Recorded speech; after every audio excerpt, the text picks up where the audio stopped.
नमस्कार विद्यार्थी मित्रांनो.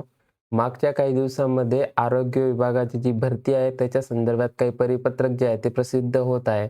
एक दिवसाआड एक किंवा प्रत्येक दिवशी जे आहे काही ना काही परिपत्रक जे आहे ते प्रसिद्ध होत आहे. तर बरेच विद्यार्थ्यांचे मला मेसेजेस येत आहेत, कॉल्स पण येत आहेत, की सर आरोग्य विभागाची भरती जी आहे त्याची जाहिरात येईल का? किंवा कधी येईल काय? त्याच्या बाबतीत थोडंसं आम्हाला सांगा. त्याच्यामुळे विद्यार्थी मित्रांनो, या व्हिडिओमध्ये आपण थोडीशी जी आहे त्याबाबत चर्चा करणार आहोत. नवीन असाल चॅनलवर, चॅनलला सबस्क्राईब करून घ्यायचं आहे. आणि मित्रांनो, या सर्व ज्या पी-डी-एफ आहेत त्या टेलिग्राम ग्रुपला आपण टाकलेल्या आहे. आरोग्य विभागाच्या ज्या पण असतील तर तिथे जाऊन तुम्ही चेक करू शकता. तर लेटेस्ट अपडेट जे आहे त्याच्याबाबत आपण पाहूयात. तर पहा, सार्वजनिक आरोग्य विभागातील सर्व संस्थांमधील कार्यरत अधिकारी कर्मचाऱ्यांचा, मग त्याच्यामध्ये गट ब, गट क, गट ड यांचे यांच्या बदल्यांचे धोरण शुद्धीपत्रक. ठीक आहे.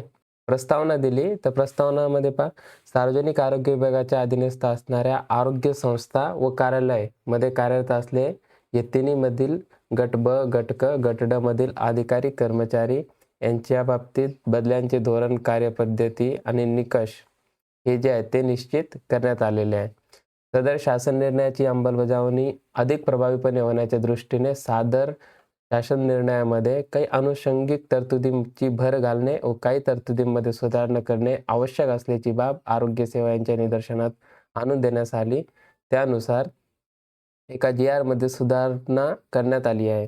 तथापि मूळ शासन निर्णयात काही बाबी वगळून सुधारित शासन शुद्धीपत्रक निर्गमित करण्याच्या बाब शासनाच्या विचाराधीन होती. तसं शुद्धीपत्रक निर्गमित करण्यात येत आहे.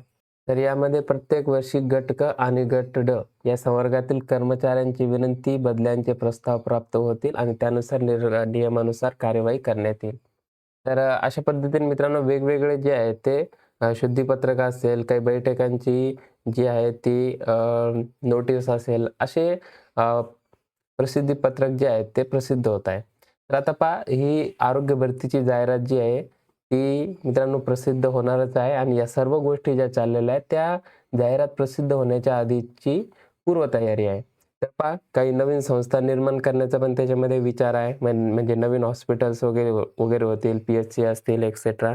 त्यांच्यामध्ये पण काही कर्मचाऱ्यांची आवश्यकता आहे. तसेच कोणत्या संस्थेमध्ये, कोणत्या हॉस्पिटलमध्ये किती कर्मचारी रिटायर झाले आणि किती कर्मचारी नवीन रुजू झाले आणि अप्पर म्हणजे वरचे जे पद आहेत, काही सीनियर पद आहेत ते किती रिक्त आहेत. तर मग खालचे गट ड चे कोणी कर्मचारी असेल गट क ची, तर त्यांची डिपार्टमेंटल एक्झाम घेऊन जे आहेत त्यांना पदोन्नती देता येईल का? त्यामुळे मित्रांनो अशा सर्व बाबींचा इथे विचार चालू आहे आणि त्याच्याच बाबतीत या बैठका वगैरे सर्व काही होत आहे. तर त्याच्यामुळे माझं असं म्हणणं आहे की तुम्ही आरोग्य भरतीसाठी विभागामध्ये जर तुम्हाला नोकरी करायची असेल तर मित्रांनो आपली तयारी जी आहे ती चालूच ठेवा. तुम्हाला फक्त जे आरोग्य भरतीमध्ये एक विषय जो आहे तो तांत्रिक असतो आणि बाकी विषय जे आहेत ते जनरल विषय जे असतात, जे सरळ सेवासाठी सगळ्या पदांसाठी असतात तशाच पद्धतीने असतात. त्याच्यामुळे तुम्ही त्या विषयांचा प्लस तुमचा जो रोल आहे, कुणी नर्स असेल, आरोग्य सेवक असेल, तर त्याच्यामध्ये तुमचा आपला तांत्रिक विषयाचा, टेक्निकल सब्जेक्टचाही अभ्यास देखील तुम्ही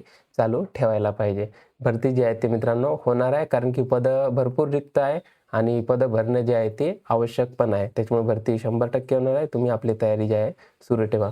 तुम्हाला काही प्रश्न असतील, काही विचारायचं असेल तर कमेंटमध्ये विद्यार्थी मित्रांनो नक्की टाका. आपण पुढच्या व्हिडिओमध्ये त्या कमेंटचं आन्सर देखील मी तुम्हाला करेल किंवा कमेंटमध्ये जर मला आन्सर देता आलं, जसा वेळ मित्रांनो शक्य होईल त्या पद्धतीने मी तुम्हाला जे आहे ते तुमच्या प्रश्नांचे उत्तर देण्याचा प्रयत्न करेल. तर चला, धन्यवाद. हा व्हिडिओ तुमच्या मित्रांपर्यंत शेअर करून द्या, चॅनलला सबस्क्राईब करून घ्या, टेलिग्राम चॅनल देखील जॉईन करून घ्या. काही प्रसिद्धीपत्रक वगैरे काही नवीन अपडेट येत आहे तर मित्रांनो ते टेलिग्राम चॅनलवर जे आहे ते पाठवलं जाईल, तिथून तुम्ही वाचू शकता, चेक करू शकता. चला, धन्यवाद. भेटूयात आपण पुढील व्हिडिओमध्ये.